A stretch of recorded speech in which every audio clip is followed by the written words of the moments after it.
Jordan!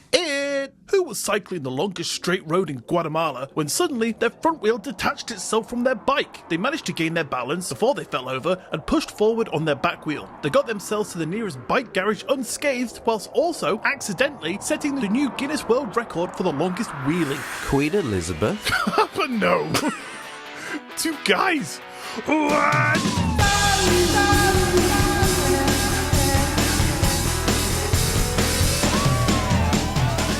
Hello, and welcome to episode 134 of Two Guys What's Up, the weekly comedy podcast where I'm currently trying to set the world record for being the ugliest sexy person in the world. But one guy who just won't let me pull ahead is this guy. It's Jordan. Jordan, how are you? I feel like you can't be both, though, can you? You can either be sexy or ugly. I'm trying to be the one at the top of the ugliest. So, like, you got the least sexy person in the world, and then right underneath that is the line, and then there's me. Right, okay. So you're like the bottom of the sexy list, but the top of the ugly? Yeah, like, so I'm the ugliest sexy person, or the sexiest ugly person, whichever way you want to look at it. Right, okay. Well, no, it would be the most ugly, least sexy person, wouldn't it? Yeah, they keep trying to get me to really stick it into, like, some sort of category, but I'm just like, just keep it simple, bro. Yeah, either way, you make me claw my eyes out, so...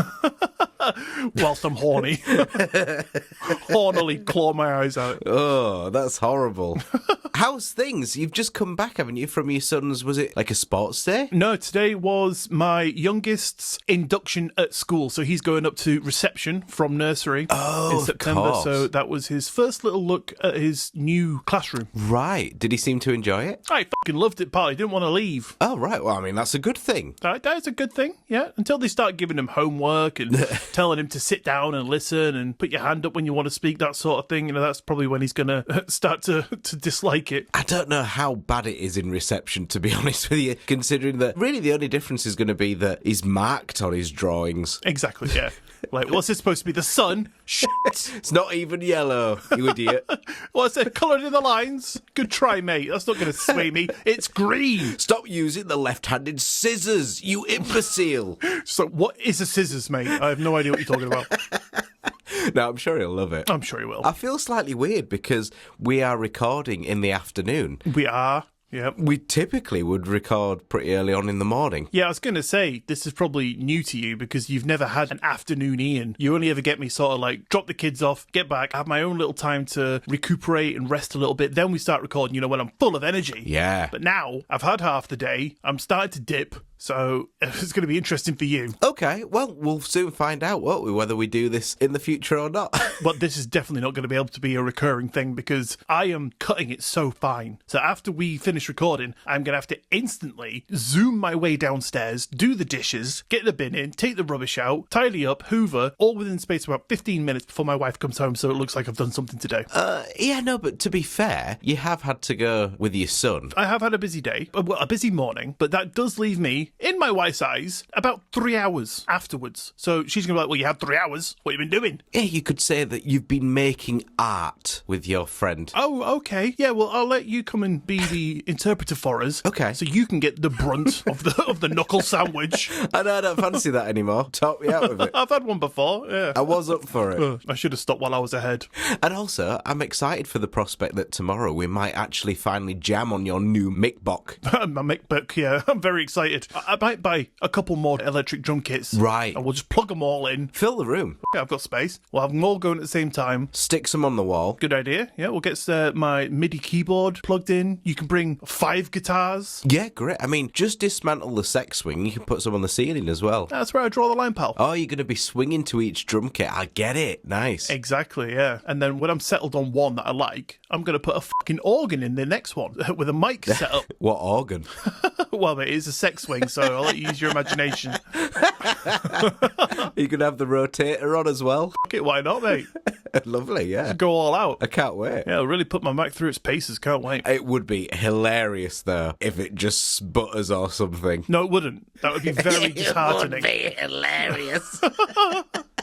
I mean, it actually would. It would be really frustrating. It would be horrible. But it would also be funny as hell. Well, We'll see what happens tomorrow. Yeah, we'll keep people updated. And you know what? For the funsies of it, let's not just have a jam, but let's say now that we are going to put whatever we make at the end of next week's episode. Because it's been a long time since we put our own music in. That is true. The only thing is I like to actually make it sound remotely passable. So as in, I can't release something that's not partly mixed. Well, I think this episode from today has got about 4 weeks until release, so you've got time. That means nothing. Okay. You've seen how slow I work. Right, well, you know what? I'm going to make it a thing. It's official. We will release what we record tomorrow, whatever it may be, at the end of next week's episode. I'm just praying that you'll forget. I probably will.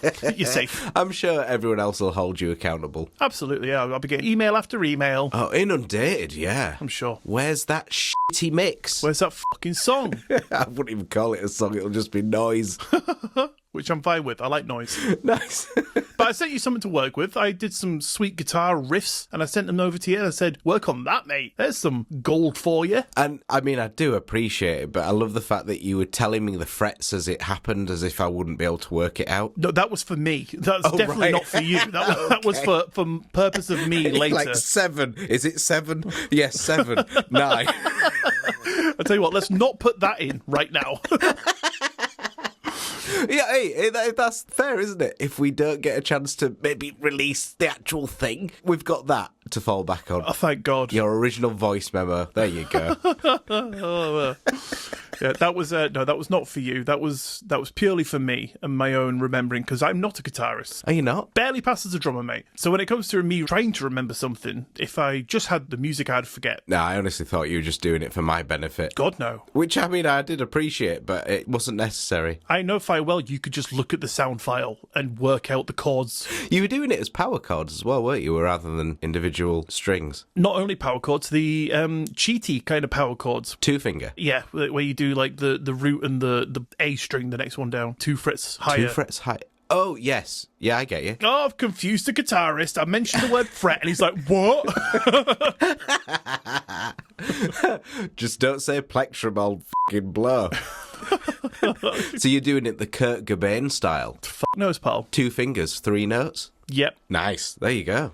That is the old Kurt Cobain way of playing a power chord. Fantastic. Thanks for the history lesson. You're very welcome. And a fun fact, actually, about that. No one else will find this interesting, but if you listen really carefully, the way he played his power chords, because he did it that way with 2 fingers trying to fret 3 notes, he actually occasionally catches the 4th note, and it sounds bad, but in the style of the song, it works. Grunge, innit, bro? Exactly. It's not perfect, and that's the way it should be. Absolutely. Music is not a set thing. Play how you want to play. All right, I'll just disregard your voice memos. Not you. Okay.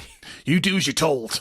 I always try. Right, so with all that fun stuff out the way, Jordan, why don't you tell us what you are going to be going into today? All right. Well, in release time, tomorrow will be my wedding anniversary. Oh, shit. So I thought I'll have to do something in the theme of a wedding, and therefore I have a couple of stories for you of the worst things that have happened at a wedding. Nice. From the perspective of guests. Oh, perfect. This is very similar to one you did before. The best man speeches and stuff. Yeah. Worst best men, I should say. Yeah. So are we just going to, like, every year on your anniversary, are we just going to get, like, a different perspective from different varying guests? From the grandma. Yep. From the third cousin twice removed. The third coming cousin. yeah, that was one of the lowlights. That was a good night for me, though. God. The stain was twice removed. Oh, it's good. So that is what I'll be doing for you. And what have you got? Well, Jordan, there are some people in this baffling and beautiful world of ours that claim they can see beyond the physical. Auras, energies, spirits. Usually hear that and think, all right, mate, well, please make sure you stay at least 10 auras away from me at all times. But every so often, someone comes along with a story so odd, so detailed, and backed up by so many witnesses, it makes you grab your chin and look whimsically off into the distance. And this is one of those stories. It's about a man who says he can see the life force inside you, heal illnesses with his bare hands, and the twist is, he may not even be from here in the first place. So Jordan, prepare your chin for a good grabbing as we hear the story of Jerry Wills. Grab me! Grab my chin! Please. So, should we just jump into that then? Yeah, why not? Let's go then.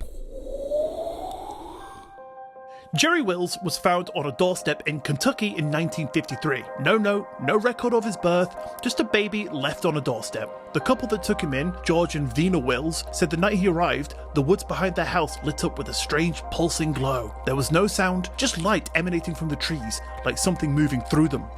Is that like how your adoption process happened? How do you know about that? I know things, mate. I've been told. Oh, do you? Yeah, your dad comes round sometimes just to vent. Oh, okay. Before he goes to work at the MIB headquarters. Yeah, before he's like, oh shit, the boss is calling. Well, time to go and wipe some people's memories. Well, I mean, if there's any correlations, I'll let you know. Okie dokie, thank you very much, very kind. It wasn't until years later, though, Jerry wondered if the light behind his house that night was something more than a coincidence. As a child, he told his adoptive parents he could see colours around people. Not just colours, though, but patterns, shapes, and swirling fields of light. He could tell things like if somebody was angry before they opened their mouths, and could see if somebody was sick even before symptoms showed. Oh, okay. No, there's no correlation so far. I was just giving up. Fucking hell. I was actually using this story as like a little bit of a soft question. Like, so, Jordan, could you see if people are sick? Because I've got this thing on my balls. I was just wondering if you might be able to help me. I'm too scared to go to the doctor. I can't see it, but I can feel it. Yeah, I get a better feeling with my tongue. It's fine, mate. Don't be shy. Just stick it in. Just wade through all the hair. I'll shave, okay? God, not a monster. No, don't go to any trouble. It's fine. Right, now I know where last week's beard toes came from. Oh, God. Can you change Jerry to something else? I can't, mate. I'm sorry. It's his actual name. Oh, okay. I'd feel a little bit mean. Right, okay. Poor old Jerry. But sod Mrs. Beard Toes. So his parents chalked his colour-seeing ability up to imagination, or something possibly worse, so Jerry learned to keep quiet. When he was in his 20s, working on a farm, a neighbour's sheepdog collapsed. The vet said it was cancer, and sadly there was nothing that could be done. The dog clearly wasn't well, it wouldn't eat, and barely moved. So Jerry, the good guy that he is, knelt beside the dog and instinctively put his hands on its side. He felt a sudden surge of heat through his arms, almost like he touched a live wire. The dog shuddered, then relaxed, and 3 days later, it was walking. A week after that, it was running. It seemed that through Jerry's instinctive touch, the dog had been healed. Wow, okay. He doesn't need no fucking hole, does he? Like Mel. Oh, just lob your dog down there, that'll save it. Very true. But Jerry didn't need no hole. He just used his hands like a good guy. Don't. Just like my Ballion. I am very, very good with my hands, yes. You don't need no hole. It's the fact that my hands are the size of minibuses. I think that helps. Is it? Yeah. So word quickly spread. Quietly at first, whispering neighbours would come around, asking if he could take a look at a sore knee or a bad back. He didn't know what he was doing, he says, but the spontaneous healings kept happening. In the early 1980s, Jerry himself then seriously fell ill. He never said exactly what it was, only that it ended with him being clinically dead for several minutes. And while he was gone, he says he found himself standing in a place made of light. He describes it like this. It was as if I'd been unzipped from my body. I stood in a place where time didn't exist. Don't know what that fucking accent is. And in front of me was a being, not male, not female, about 8 feet tall, pure light, but conscious, intelligent. It didn't speak with words, it placed thoughts directly into my mind. Right, okay. What does that sound like to you, Jordan? I mean, you're going to say it's aliens. That's what I'd say. I told you. You know, but anyone of a religious nature might see it completely differently. But, you know, that's paranormal. But I'm not getting into that. Because Jordan, the giant light being, told him 2 things. 1, that he wasn't from Earth the way most people are. And 2, that it was time for him to begin his real work. Healing, teaching, and helping. And 3, it's all right to be adopted. There's no shame. It's all right. You can't help it. It's not as if you were a baby and they were like, I think we'll give this one up. And you were like, no, I don't think we'll be doing that, actually. Yeah, you didn't really have much choice. No, that is very true, yeah. I mean, I could have been got rid of, and I wasn't. Which is nice. I mean, some would argue that would be for the better, but... I'd be lost without you, Jordan. Whoa. I'd be sat here and I'd go, Jordan! And I'd get nothing back.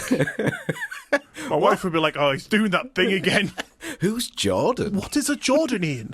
Is he in the room now? No, he's supposed to be on the other side of my MacBook.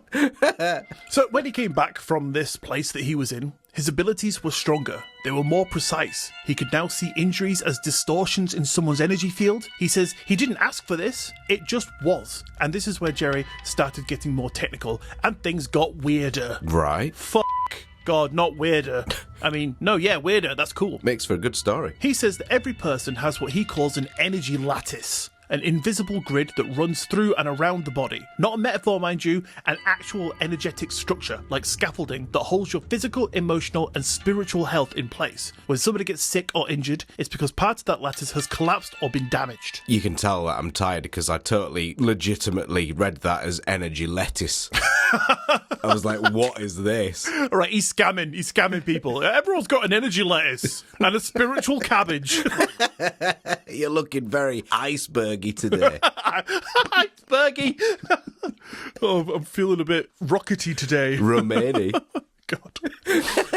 He said he can see this lattice, kind of like the way a plumber sees a busted pipe. He sees frays, leaks, and dead spots in people's energetic structure. His job, as he puts it, isn't to cure disease, but to realign the lattice so the body can repair itself. Right. I'm not healing people, he said in one interview. I'm restoring their blueprint so the body remembers how to fix itself. All right. That's kind of helpful. I mean, it's like you can lead a horse to water, but you can't make it drink. Yeah, you can teach someone to realign their lettuce, but you can't teach them to put it in a sandwich. That's true. And what I mean by that is eat your salad, people. And it's all right if you're adopted. Exactly. Whether you're adopted or not, eat your greens. It's good for you. Deal. Thank God. Advice from the two guys. I finally got through to Jordan.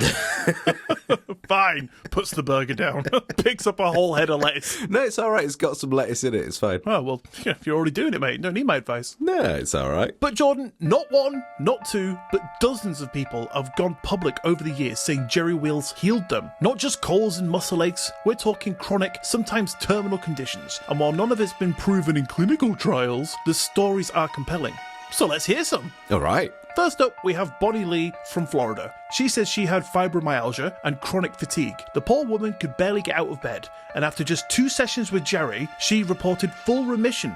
The pain vanished and never returned. She said, "It was like a furnace had been lit under my skin. It felt like I was floating. The next morning I woke up and I was fine. I mean, just fine. I haven't felt that way in 15 years. Oh, so she didn't feel good. Oh, mate, she felt fine. You know, just fine. Like, you know when you wake up, or like, you go downstairs, or I don't know, you do anything, and you just find yourself, you're like, I'm just fine. Yeah, but that's a bit weak, isn't You'd rather be like, oh, I woke up today and I feel good. But no, I feel fine. I think it's okay to go through stages. I mean, she's had 15 years of absolute horrible pain and fatigue. So to wake up and feel fine, that's a drastic difference. Yeah, but you say that, after 15 years, you'd think she would feel ecstatic. So, I mean, he can't have been that good, can he, really? In my mind, that's pretty damn cool. But obviously, Jordan has other opinions. I'm just saying. Am I the only one that heard that? I'm just saying. Ignore me. I normally do. But then, Jordan, we have Thomas Mulholland from Oregon, who was diagnosed with late-stage liver cancer. Doctors told him to get his affairs in order, but instead, he saw Jerry during a public demonstration at a healing conference. He said, "He put his hands on my abdomen, and I felt this humming. My skin got red hot. A few weeks later, my scans came back, and the tumour had shrunk by 40%. He then went on to live another 6 years. Wow, okay. Yeah, still, he's not that great, though, is he? I knew you were going to say this, but he didn't heal him, did he? He could have got rid of the bugger. He was knackered that day. I don't know. It was the end of the day. He's just about to lock up, and then this guy walks in. He's like, "Oh, mate, I'm all out." I could probably do you 40%.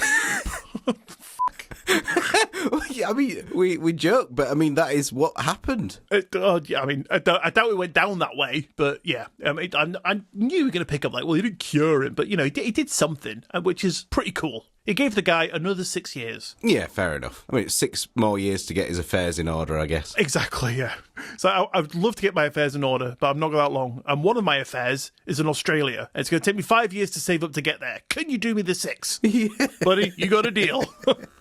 But then there's Michelle K from Australia. But she watched Jerry's live stream from Gaia TV, which is kind of like Netflix for spiritual, paranormal, that kind of thing. It's a streaming service. Oh, okay. Where he did a healing session and claimed that her long-term migraine stopped during the broadcast. She says, "I was lying on the couch watching. He wasn't even in the same hemisphere. But I felt this warmth start in my chest and move up through my head.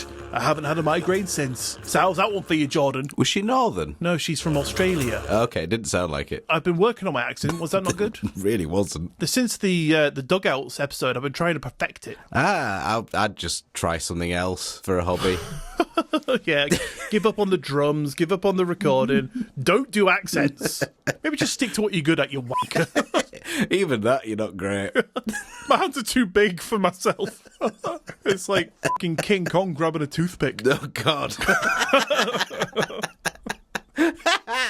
That's very descriptive. Thank you. You should become a writer. Hey, there's my next thing to do. Nice. But it wasn't just the healer, Jordan. Weird things happened around Jerry, especially with electronics. Streetlights flickered when he walked by, watches would stop, microphones buzzed, cameras lost focus. One radio station in Arizona said their equipment fried when he entered the studio. Oh, dear. Annoying. Don't bring him round to your house. Yeah, he's not welcome on the podcast. Do you like my new McBook M4? Fuck. Yeah. Damn you, Jerry. He'd heard how good this thing was. Yeah, I just need to see it for myself. Oh, it don't work, that's weird. Bye.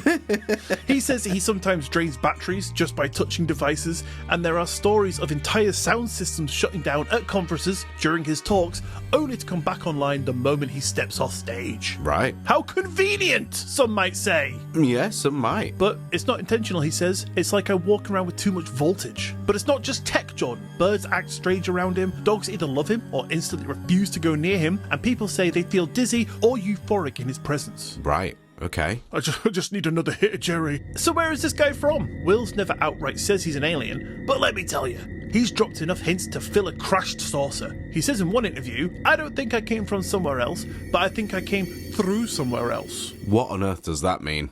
You tell me. I was hoping you would. You're presenting this story. I'm just getting what he said. I'm just telling you the story of what he said, and that's what he said. Okay. I was just hoping that somebody more intelligent than I would be able to interpret that and put it into English. What, and you thought that would be me? Fair enough. Anyone at home, if you can understand that, please let us know. So Jerry says he also doesn't get sick, he doesn't age the way others do, and he has memories from childhood that don't fit into any normal human framework. And again, Jordan, I was hoping to get some insight from you on what that meant, but we'll just completely skim over that because I think we've crossed that bridge. Yeah. Some researchers have drawn parallels between his story and the walk-in phenomenon, where a non-human soul enters a human body at birth or after a traumatic event, which is a story coming soon, but others compare him to contactees from the 1950s, like Howard Menger, who is also the subject of another story coming soon. Ooh, dangling those carrots. Ah, f***ing I'm a dangly bitch. No, sorry, you meant gangly bitch.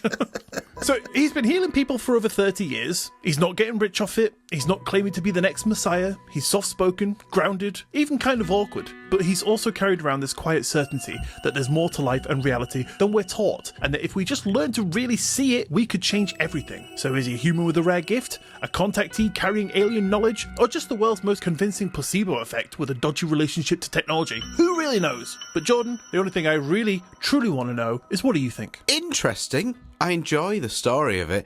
I'm not sure how much I really believe it. Oh, what a surprise. Jordan's a skeptic.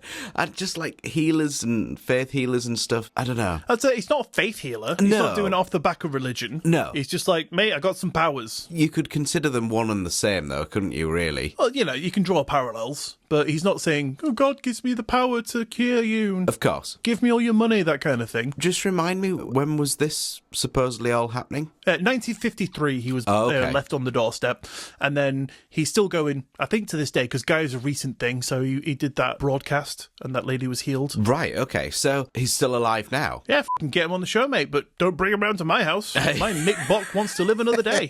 Exactly. That would be super annoying, though, wouldn't it, trying to interview him? Like, right, we'll try the phone. The phone's dead. If you got that walkie-talkie I said, yeah, that frazzled as soon as I touched it. So how are we talking now? That's a good question. Yeah, that would be super annoying. I don't know. I find it an interesting concept, and I'd sort of like to believe that it's true, because that would be really cool. But I don't know. I just don't. Do you know what's stopping it from being true, Jordan? Reality? No, it's your closed-mindedness to not accept it. Because as soon as you accept it, you open yourself up to it. I mean, I could do with being healed. Go for it, pal. Get him on phone. I can't. He'll frazzle in his hand. I tried.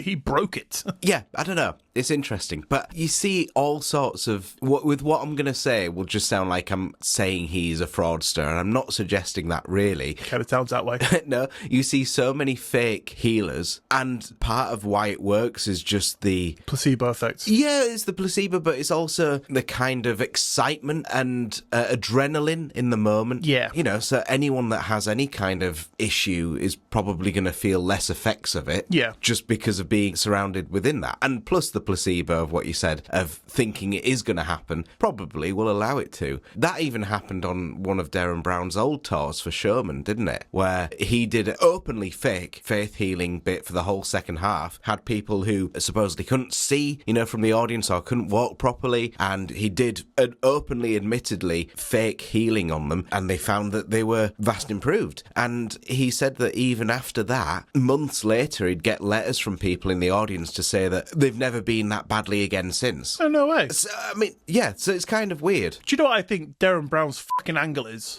What, pretending that he's human? Yeah, I think he is magic. He is in contact with some kind of entity or something. He has the power. He may even be God himself, right? But to get his fame, he proclaims that he doesn't have any magic powers, because if he went out and said that he could do these things, he'd just get dismissed as another fraudster. Reverse psychology. Yeah, exactly. Even if he was literally making people levitate, doing magic, healing people, that sort of shit, and he said, I can do this because, you know, for any reason, he'd just be laughed at and it'd be debunked. People would just be like, oh, he's faking it, this is how he does it. And he just fall into obscurity. But because he goes on stage and is like, I am not a healer. I am not magic. I cannot do these things. Oh, by the way, broken leg, healed.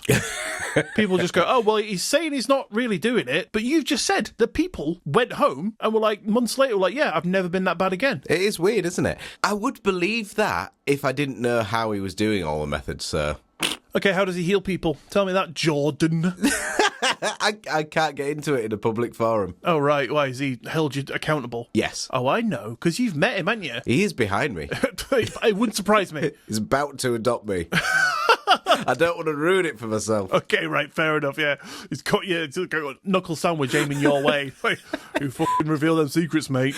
But that's my leading theory. Darren Brown is an alien. Darren Brown, whatever his fucking name is, I can never say it right. I mean, yeah, it would help if you said it right. It'd help if he said it right. He came to Earth. They were like, what's your name? He's like, my name is Darren. They were like, Darren? He's like, yes, that's what I meant to say, but I've said it now.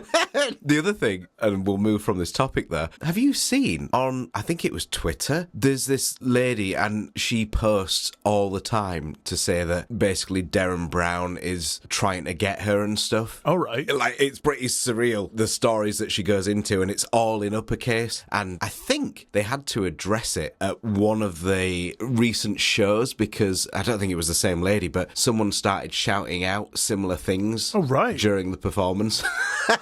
Bloody hell. Yeah. So I dare say he does rustle some feathers. They know the truth. Yeah. So we've agreed. Darren's from another planet. He does have powers, and spiritual healing is a thing, yeah? Nice. Moving forward. Weddings. Well, whatever happens, I did enjoy the Tommy's Margarita that he suggested, so... Yeah, that he put down in front of you. He said, drink this, mate, and you can have the same powers I do. All I'll need is your soul. And I'll adopt you. Daddy? Come here, my boy. So, I have for you now some worst things that have happened at a wedding from the perspective of the guests. I'm all in for this, mate. You fucking give it to me. All you got. Okay. You just sit there and take it. No, I'm gonna. Nice. At a cousin's wedding, my uncle was smashed and thought he'd had a stroke in the bathroom as he couldn't straighten himself. Turns out he'd buttoned his waistcoat to his trousers and couldn't stand up. Could you imagine that, though? That is a rookie mistake. He needs to see Darren Brown. He does. Oh, heal me, Darren, please. Unbuttons that bit. Oh, yeah, great. No, he's done it again. But he did it with sleight of hand. You couldn't see him go near him. Yeah, he did it from a mile away. Another one. I was an attendant in my best friend's wedding. Her father walked her down the aisle and, while he was not visibly drunk, he had a hard time walking behind her and had to sit on the pew. But he managed to step on her dress, ripping it from her back down to her ass. God. We could all see that she was wearing a red thong. They had to stop the wedding so that she could find safety pins. Oh, God, poor lass. Yeah, that's not great, is it? Imagine you spent all that money on the videographer as well. Yeah. Jesus.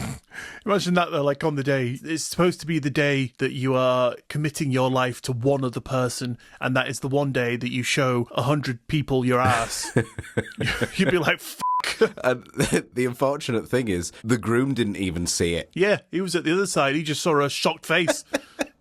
Just everyone was like, and he was like, what? What's going on, guys? What have I done? Oh, it's my shirt buttoned to my trousers. What's up? I thought I couldn't stand straight. What about when the bride's stepmother and mother got into a fight? Ugh. The stepmother bit the mother, and the wedding soon came to a screeching halt. They ripped each other's dress down to their ass. Bums out. I don't understand, right, how other people can have the audacity to do things like that at a wedding, like places like a wedding, like things like that, birthday parties, christenings, get into that sort of state and not be able to step back and be like, you know what, well, let's not do this here because... Time and a place, people. Exactly. They think they're so fucking above everything that they need to literally get into biting fights. Biting fights. I bet even your fucking youngest doesn't have that at nursery. He bit once and they went, don't do that. And he went, okay. Yeah. And he's learned. He's learned his lesson. But two women old enough to know better can't help themselves. In a place such as a wedding, where everyone's just trying to have a good time, trying to have a celebration of something that is for life. It's not as if it's just like a birthday that happens every year. You're getting married. Exactly. And not just a wedding, but their family's wedding. Yeah, get a grip. Well, you say that, but how about during the best man speech, the best man proposed to the maid of honour? No. Totally stole the night from the bride and groom, and now the best man and maid of honour are in the process of divorcing. Serves them right. Good Lord. Not only do you ruin somebody else's day by stealing their thunder, Yeah. it wasn't worth it in the long run. Yeah, exactly. It was for nothing. Yeah.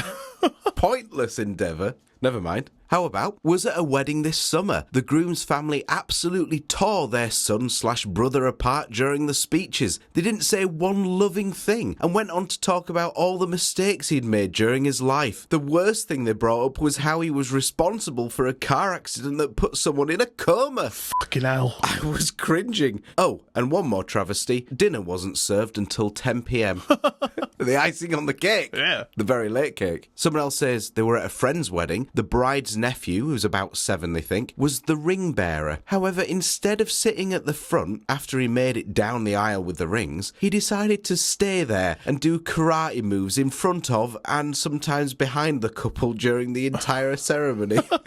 He's in almost all the photos. Do you know what he was waiting for? The ceremony leader, priest, whoever that may have been, to tell him to go sit down. You're not needed anymore, mate.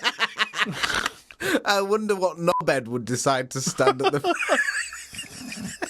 I know that feeling. The only difference is I didn't do karate moves. It would have been great if he did. Wish I had now. Get the priest in a headlock.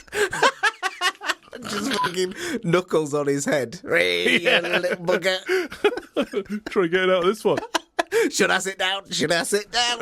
You should have told me, mate. This is on you. Oh, God. I honestly don't even recall that at all. And at least it never crossed my mind until you told me about it that was not a normal thing. I'm glad you don't remember it because I would have hated to have been an imprint on your day like that. Why did I ask him? Yeah, oh, fucking hell. My dad said I should have chosen someone else. Anyone else. My mum and stepmother nearly bit each other about it. How about, at the reception, the bride received a tip-off to go in the car park where she found her new husband making out with his ex-girlfriend. Oh, God. The ensuing fight came inside the hall and the party screeched to a halt. Both families were displeased and left them with a lot of bills. Yep. We kept the gift we bought them. Irrelevant information, really, that one. Yeah, I suppose it's just a bit like, well, sod you, I'll keep the gift as well. Yeah. I mean, that's an instance of, you know, when people say start as you mean to go on. Yeah. I mean, that's not great, is it? No, yeah, if that was the very first thing he did as a newlywed, it doesn't bode well for the rest of their life together. Didn't even make it past 24 hours. I guess it's just lucky that it was noticed at first. That is true. You know, you shouldn't have to go through that and then, like, find out 10 years later. Very good point. So, nice to see the plus side of that. Dodged a bullet. Before I begin, yes, I will be referring to the man of honour, like a maid of honour, except a guy. Okay. So, during the man of honour speech, the guy repeatedly said the name of the bride's ex instead of her new husband. 3 times. Wow. When I first saw bride and bride's ex, I knew they were perfect for each other. Stuff like that. And he even caught himself too. Every time. He was insanely embarrassed, but still did it 3 times throughout the entire speech. It was so awkward watching it happen. Probably the biggest social train wreck I've ever seen. If I did that, right, I think I would probably try and quickly think on my feet. Then the biting fight happened. The bite fight kicked in.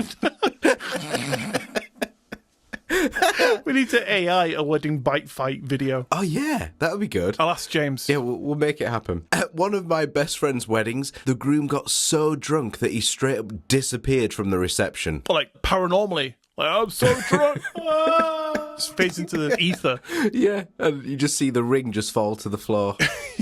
Yoink. Shit got real awkward when it was time for the wedding to be over. The venue was kicking us all out, and the bride and groom were supposed to take off in their vintage car and drive off to their honeymoon suite. Lovely. But the music went off, the lights went on, it turned into guests searching for the damn groom. My husband finally found him in the parking lot, basically face down on his lips.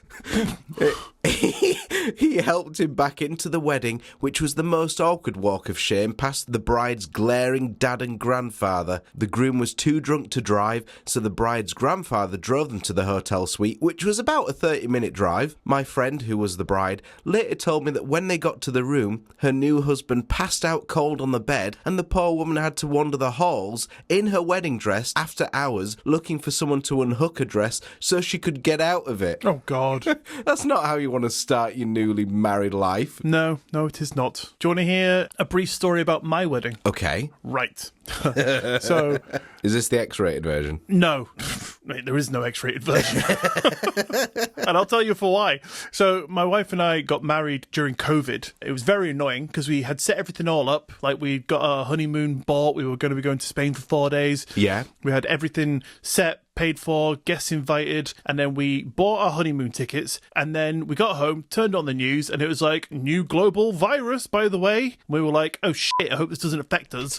And then 2 weeks later, everything closed down. Wow. So we had to get our money refunded for our honeymoon. We ended up going to Scotland for a night in the end. Oh. But what happened was, we had set our wedding for April, and then COVID happened, so we set it for 6 months in the future, so it was October, and we thought, well, it can't Go last on that long, can it? Yeah. Yeah, it's going to be over before then. And then it came to October, and we were like, we aren't really in for like a big wedding. So we were just like, all we need is family there, so let's just do that. My wife was pregnant at the time. We were allowed 8 people at the ceremony and then 12 people at the reception. We all had to sit separately, so it's kind of awkward. Yeah. So we had the party, people left. My wife got tired about 8 o'clock. There was just me, the only best man that could come, because you were supposed to be coming, but Yeah. you had COVID, ironically enough. And he was like, well, I'll go to bed as well, because I'm knackered. And I was like, well, I'm not sitting up in a bar on my wedding night drinking on my own, because that's sad as fuck. So I'll go to bed too. So I went to bed with my wife. She was, remember, heavily pregnant. So we went to sleep. And then I woke up at about 2 a.m. to her vomiting. Like, Oh, no. yeah, because, pregnancy hormones. And she was just like, oh, God, this is horrible. So I was slightly tipsy, trying to console my new wife vomiting in the bathroom. And then we woke up and came home. And that was it. That was our wedding. Oh. We wanted to have like a party afterwards, but then we've realised nowadays that we've got no friends. So it'd probably just be the exact same people who came. Oh, what a shame. I mean, the thing is, though, did you never actually get to enjoy your honeymoon in Spain, after all? No. They were booking flights for the cancelled holidays. We're booking flights for like next year. And I was like, no, because then we'll have a 6-month-old. And they were like, oh, that's fine. We can book it for 2 years. And I was like, no, because then we'll have a 18-month-old. we're not taking our newborn, our baby, to another country. Yeah. Can we just have our money back? And they were really reluctant to. They were like, oh, it could take up to 6 weeks to get back to you. And I was like, I don't give a fuck. Just give me the money, please. So eventually they relented and they gave us the money back. Right. And I just surprised my wife with a single night in Scotland. Nice. Well, at least it wasn't as bad as this. Groom got really drunk, trashed the suite, and then got tased by the police before being arrested. Oh, God. At least it wasn't as exciting as that, shall we say. A bit more better, to be honest. I think I'd enjoyed that more. Okay. I love a good tasing. Just as the bride started walking down the aisle, her grandmother had a sudden cardiac event. Oh, no. Yeah, not great. We had to stop the procession and start CPR in the aisle. What's worse is that we were in a large car park and people calling 911 couldn't give the address. Oh, God. I ran to the ranger's station, but it was locked. So I broke a window screen and crawled through to use the landline to the emergency services so they could trace and respond. She didn't make it. Oh, no. Yeah. However, to add to the horrible situation, we later found out that the ranger had placed a hidden camera in the women's restroom where the girl got ready and dressed for the wedding. God. He served jail time. Fucking hell. That's really not very good, is it? No. So not only did this poor lady die, there was also a creepy creeper. Creeping on you, yeah, the changing lady. No, wow, not good at all. Few more for you. Ex-boyfriend of the bride got super drunk at the reception and started rambling loudly, heard by at least half the reception hall, about how the marriage was wrong and how she was the love of his life. He was there with his then new, presumably imminently ex-girlfriend. Fuck knows why she invited him. Yeah, I was going to say, why was he there? That's such a good question. That feels like it could have been easily avoided. Yeah, let's get my old failed relationship in. That'd probably be a good idea. Yeah. And ex number 2 and 3. They seemed to fill the seats, didn't they? Yeah, they paid at that point, so... May as well fill it. Penultimate one. For the bouquet toss, a middle-aged guy forced his middle-aged girlfriend out onto the floor, then stood by her so she couldn't leave. Wow. Yeah. The bouquet was caught by an excited young little girl. The guy proceeded to yank the bouquet out of the little girl's hands, gave it to this middle-aged girlfriend, then ran off the floor cheering loudly to high-fiving buddies, and the little girl ran away crying. Wow, what a prick. He's a fucking ass. Get him out. Yeah, and also, that doesn't seem like a typical thing. I mean, not to stereotype, but for a male to want the female to catch the bouquet. Yeah. She didn't seem all that interested anyway. Well, I can see why. I can as well. But also, it's tradition for the man to propose, isn't it? So, I mean, does she really need to catch the bouquet anyway? Yeah, he literally could just buy a ring if he wanted to try and steer things that way. Yeah, or he could have been like the other asshole and proposed there and then. Yeah, get on your knees, mate. What a twat. And the final one for you, and I think it's my favourite because nobody gets hurt in it, which is a plus, but I could also imagine how annoying this would be for everyone involved. Okay. So, I was attending a wedding, and they literally had no tables or chairs, nothing. We simply had nowhere to sit or to put our plates or drinks down. How annoying. Everyone had to hold their food standing up and put their drinks on the ground. And since there were no chairs to make an aisle for her to walk down, she just kind of strolled through the crowd while people were confused and talking.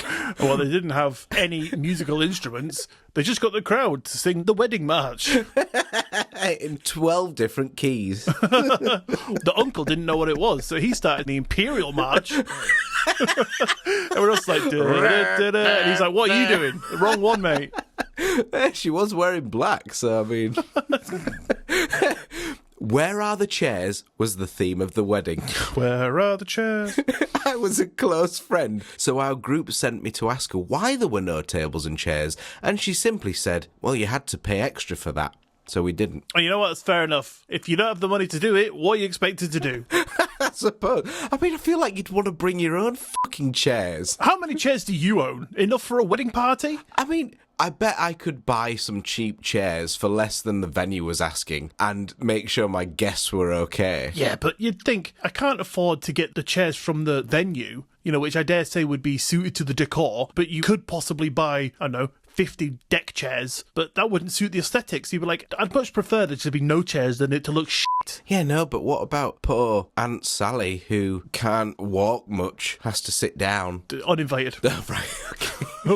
Maybe that should have been the thing. You know, if you can't cater to your guests, start reducing that number until you can. Probably a good idea. Probably a good thing to take away. So yes, there you go. That is some maybe slightly bad things that have happened at weddings. Fantastic. I think there's one that I could probably remember from yours, but is there anything that you can bring up that came from your wedding? Anything, you know, that might just fit on the list of the worst thing that happened? The worst thing that happened? I think we've mentioned it before, but if you ask me, I'd have to say your wife's family member tried to swan dive down those concrete stairs. Oh, yeah, I forgot about that. See, I don't really have memories of this because I was out taking photos at the time. My wife's cousin, who, should I say, super athletic guy, trained to be an Olympian, all sorts, thought it was a great idea to just... I don't know what he was trying to do, but it resulted in him basically falling down some stairs, face planting the stone floor. Yeah. And I seem to recall, did he have something with his ear? Oh, was it in his nose or something? Yeah, there was blood involved. That was, yeah, fair amount. And they were like, come to the hospital, you're injured. And he was like, nah, mate, there's food here. And just tell everybody as well about the interaction with my father-in-law Oh, God. at the buffet. Right, so in a nutshell, this is the first time we'd met him, and we were like, this is a lovely ceremony that you've helped put on. The food spread is amazing because he is a chef and he'd done most of it, which he spared no time in telling us. We were like, this cheese is good, and he was like, I made that. We're like, oh, okay, right. So your daughter looks very nice tonight. Yeah, he's like, yeah, I made that. Well, okay, right. We're like, this cheese stand here. He's like, yeah, I made that. My wife and I were like, mate, is there anything you didn't make? Like, no. These hors d'oeuvres, I made that. See, the thing is that, like, he's a lovely man, but I tell you what, he doesn't care to big himself up. I couldn't have guessed. If you'd asked me, mate, I wouldn't have been able to say he didn't try and big himself up. Because all I could get out of him was, I made that. Oh, that is brilliant. I can just picture it. That is totally true. He's just following us around. We're like, will you leave us alone, please? I made that. He's pointing at different things in the room. Yeah, this venue, I built that. Oh, love it. Brilliant. Me and my wife were in bed later on. We heard a fart and we were like, oh, who made that noise? I made that from outside the door. Oh, love it. God. Nice. So, Jordan, thank you very much for those, giving us all a laugh. You know, it's one of those things that happens. And in most cases, you can look back fondly and have a laugh about it, as we have with the incidents that happen at your wedding. But sometimes they are just a little bit too fucked. A bit too far. Yeah. And thank God, because otherwise I wouldn't have content. Precisely. And so, Jordan, with that, does that about bring us around to the end of today's episode? I think it does. Nice one! Thank you for tuning into today's episode of Two Guys What's Up. Don't forget to follow the show wherever you listen to us so you don't miss another episode, and maybe even tell a friend. Take your friend to a wedding and just start biting people. And when you're halfway through the bite fight and they ask, why the fuck are we doing this again? Just say, I don't know, I heard it on a podcast. It sounded great. You should check it out, by the way. It's called Two Guys What's Up. And if you'd like to get in touch with us, our Linktree link is in the bio of this episode, which you can click on and be jetted off to every link you will ever need for all your Two Guys What's Up essentials. Want to get your own Two Guys What's Up t-shirt? Click the link. Want to get your own Two Guys What's Up Aliens Are Whackers mug? Click the link. Want to tell us your own wedding horror stories? Click the link. And when you click that link, it will blast you off to Patreon, the home of your Two Guys What's Up extra essentials, including shout-outs, t-shirts, mugs, and if you really can't get enough of our fantastic tales and married voices, well, now you can get more of each, because there are 25 bonus episodes, which all come out on the last Friday of every single month, just sitting up there right now, waiting for your ears to go and have a little extra gobble up of all that extra audio goodness. And all that is available right now, starting with the bonus episodes, for just £3 a month. Beautiful. So if you want to help support the show and get some cool stuff while you do so, head over to patreon.com/Two Guys What's Up to check out all the goodies over there. The link will be down below for your clickety-clackety pleasure. But if you can't do that, but you still like to help us out, then a 5-star rating and review in your podcast app of choice would be the best, freest, and most fantastical way to help us out, and we would be forever grateful. We would. But on that note, thanks for listening. You'll have an amazing week, and we will see you next Monday. Bye. Where are the chairs? Oh God, I'm having a heart attack.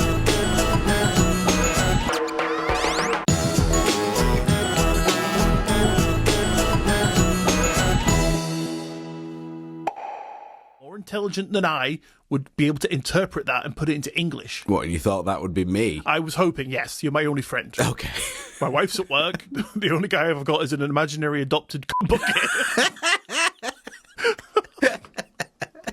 Well behaved, imaginary adopted bucket. Oh yeah, top guy. He'll never cause a single disturbance. No, that is good. Okay, so we're moving on from that. We don't know what that means. No, not at all. And 3, it's all right to be adopted. There's no shame. It's all right. No, not at all. Absolutely, yeah. You know, whether your birth mum was 15 at the time, it's all right. God, man. It's all right.